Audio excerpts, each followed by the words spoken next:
हनुमान महाराज की जय. शक्ती नाही पुढे जावयासी मागे परतोनी यावयासी मार्ग लक्षणात यासी वानरासी अति दुःख. सर्व ज्ञानवंत गुणवंत आदरणीय वंदनीय वयोवृद्ध तपोवृद्ध अधिकार संपन्न श्रोते मायबाप माता माझ्या लहानपर या सर्वांच्या चरणावरती नतमस्तक होतो.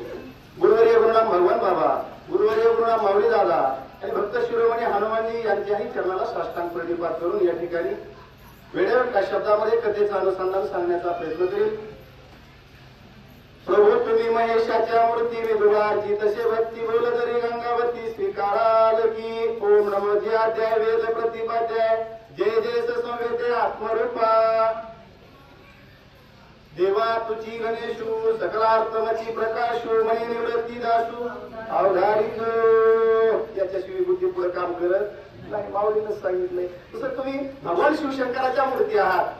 कथामुळे विवरामध्ये हनुमानजीनं पाहिलं होतं बघा, संकट आल्याच्या नंतर थोडस काहीतरी दिसलं का, पण विश्वास तो करी स्वामीवरी सत्ता सगळं बघिता होय त्यांचे. महाराज जरी असलं का अंधार पडला का तरी म्हणजे त्याला गपचीप काही होत नाही. याला म्हणायचं विश्वास. 4 डोंगर पार केल्यावर शक्ती घडली होती आम्हाला स्वतः महाराजाला. कुठली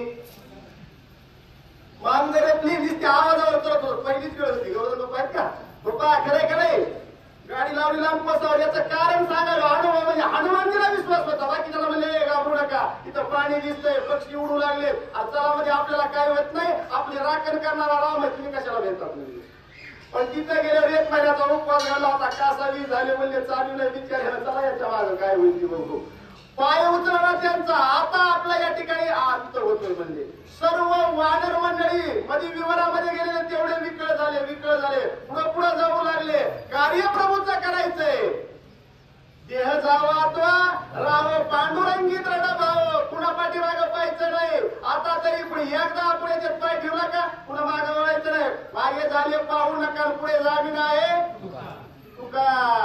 त्याच्यामुळे आलात ना याच्यात आलात का या वयात मी तर सांगत असतो याच्यात यावं आणि याच्यात आल्याच्या नंतर याच्यातलं सांगा. पण याच्यात येण्याकरताही फार भाग्य लागतंय. भाग्याचा उदय तीही जोडे संत पाय. मी तर कितीतरी वेळेस सांगून गेलो ना काय या जागेची महिमा. गोकुळा अवतरले रामावरून हे ऐकाय मिळतं. हे सर्व घडतंय त्या कलियुगामध्ये. हे फार कमतरता आहे मला. आता मी सांगत नाही की अतिशोक्तीला म्हणून, पण मी बऱ्याच ठिकाणी पाहतोय असं व्यासपीठ मी कुठंच पाहिलं नाही. असं व्यासपीठ एवढी व्यवस्था एवढं नित्य नियम चालतंय. काही दिवस वसरतय पुन्हाही होतंय. बरोबर आहे बाप्पा.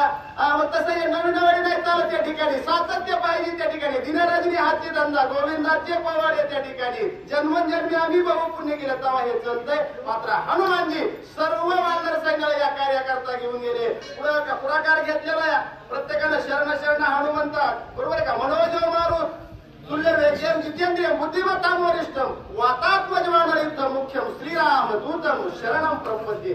ही अवस्था हनुमानजीची होती. बुद्धी लावली पुढे काय युक्ती केली. नाथबाबा सांगतात विवर मार्ग अति दारुण तमा माझी एक योजन अति संकटी केले गमन मूर्छापन्न मग झाले. तमा माझी अति दुर्गम असता अंधकार होता. एक योजन 4 कोसाचं अंतर होतं महाराज. आणि 4 कोस म्हणजे नुसतं अंधार. डोळे कोण चालतंय दिसत. आपले डोळे कसे आहेत आपल्याला अंधारामध्ये दिसतं का.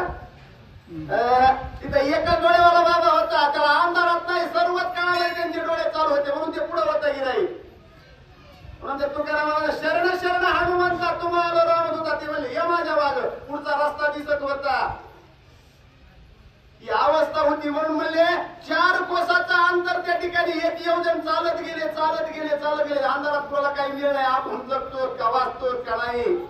आपण जाऊ का 4 कोस चलत एखाद्या संकटाला आपण सोडून काय असतंय तसं नाही महाराज. या ठिकाणी एवढ्या अंधारामध्ये सर्व ही वानर सैन्य अंगाची नळ लीळ जामवंत गंधवादन गवाक्षी सर्व मंडळी त्या ठिकाणी या तुकडीमध्ये सामील होते. पुढे जाऊ लागले. गेल्याच्या नंतर काय झालं.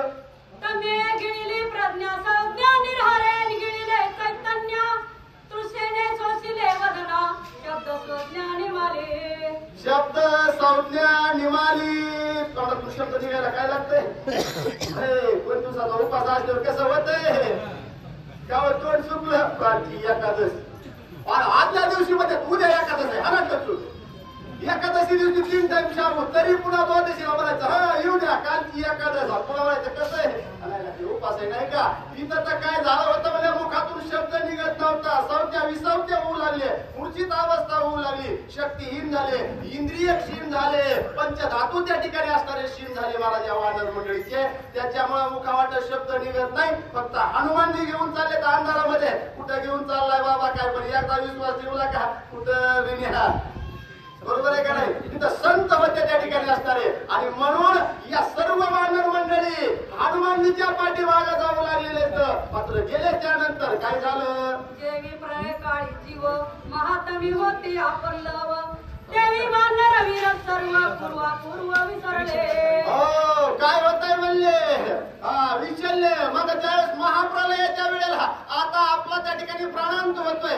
पुन्हा वाचण्याची त्या ठिकाणी असणारा जिवंत राहण्याची शाश्वती राहत नाही तशी अवस्था वानर मंडळीची झाली आता आपल्यावर महाप्रलय आलाय म्हणले कुठं जरी पळालो कुठं जरी दडलो तरी आता आपण वाचू शकत बरोबर का उगा आता काय किती जरी काही केलं तरी आपला प्राण